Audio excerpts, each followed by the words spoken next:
શું નથી છતાંય છે? જે નથી છતાંય દેખાય છે તે માયા છે. માયાને કેવી રીતે ઓળખાય? તમે ભગવાનની આગળ જવા માટે એક ડગલું ભરો ને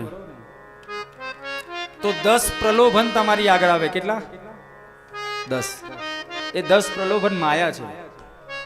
તમને ભગવાનની આગળ જતા રોકે એનું નામ જ માયા.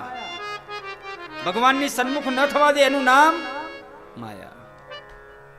વિચાર્યું હોય ભગવાનની કથામાં જવું છે, બરાબર આજે તો 2 વાગે 3 વાગે 4 વાગે જે સમય હોય જઈને બેસી જવું, પણ વચ્ચે રૂમમાંથી બહાર નીકળે ને પેલા બાજુવાળા રમીલાબેન છમીલાબેન મળે અને કે હાલો ચા પીને આવીએ,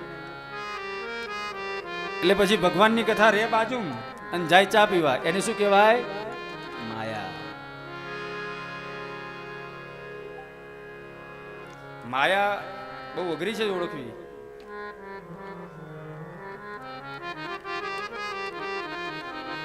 બોલો કૃષ્ણ કનૈયા લાલ કી જય. કથામાં જય બોલતા રહેવું. તમને ખબર છે કથામાં બેસીએ ને ત્યારે વરદ નામના દેવતાઓ અચૂક આપણી આજુબાજુ ફરતા હોય. કયા દેવતાઓ? કયા? વરદ. જે એમ બોલે તથાસ્તુ. શું બોલે?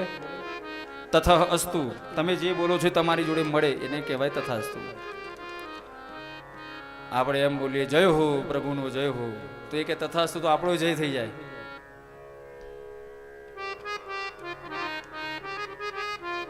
એટલે જયકાર બોલતા રહેવું, સારું બોલવું, સાચું બોલવું, બધું બોલવું. કારણ કે આજુબાજુ ફરતા હોય, ક્યારેય આપણે બાજુ ફરીને જતા રહે તથાસ્તુ કહી દે. નબળું હોય ને તો એ સારું જ બોલો. સમજ્યા? ગમે તેટલું માઇનસમાં ચાલતો હોઈએ પણ ડગવાનું, જય હો જ કરતા રહેવાનું. આજુબાજુ દેવતાઓ ક્યારેક બોલ દે તથાસ્તુ, કલ્યાણ ના થઈ જાય. અને મને તો એવું લાગ્યું ખરા ભગવાન જતા હતા તથાસ્તુ કઈ જ ગયા લાગે છે. લોકો કીધું કે તમે ચિંતા ના કરશો એમ. મેં કીધું દેવતા ખરેખર તથાસ્તુ ભૂલી ગયા લાગે છે. આવું છે બધું સંસાર. આપણને ખબર નથી કારણ કે સંસારને આપણે જાણતા નથી. કેવા કેવા અમુક લોકો, જો પહેલાના સમયમાં છે ને દ્વાપર યુગ સુધી દેવતાઓને આપણે આંખી જોઈ શકતા હતા. જ્યારે દેવતાઓ આવે તો બધા લોકો એમને નમસ્કાર કરી શકતા હતા, બધા લોકો એમને જોઈ શકતા હતા. પણ જ્યારે કળિયુગ આવ્યો ત્યારે દેવતાઓને આપણે ખાલી જોઈ શકતા નથી. દેવતાઓ આપણને જોઈ શકીએ, ખાલી આપણે એને ફીલ કરી શકીએ છીએ. એ ઓરા દ્વારા, એનર્જી દ્વારા આપણે ખાલી એને ફીલ કરી શકીએ છીએ. આ શક્તિ હજી અહીંયા છે. આપણે અત્યારે કળિયુગમાં જોઈ જ ના શકીએ. એટલે આપણને એવું લાગે શું ભગવાન હશે? હોય જ. બસ ખાલી આપણે એને જોઈ નથી શકતા, એને ફીલ કરી શકીએ છીએ. એટલે ત્રિવિધ તાપોનો જે નાશ કરે છે તેવી આ ભગવાનની કથા છે. આ કોને કીધી? તો શ્રીમદ ભાગવતે મહામુનિ કૃતે કિંવા પરેરીશ્વરઃ.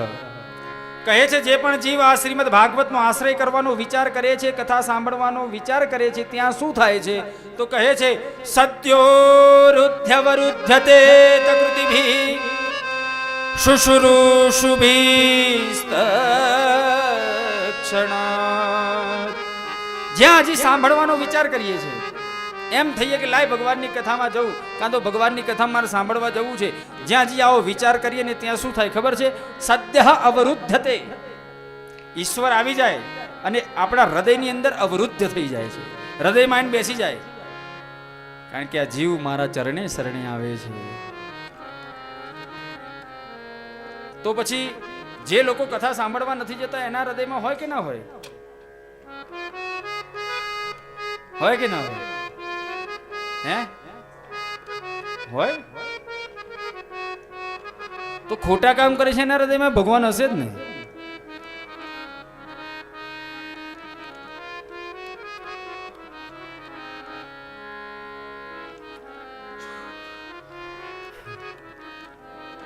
આપણું શરીર ચાલે છે ના ઉપર ખબર છે?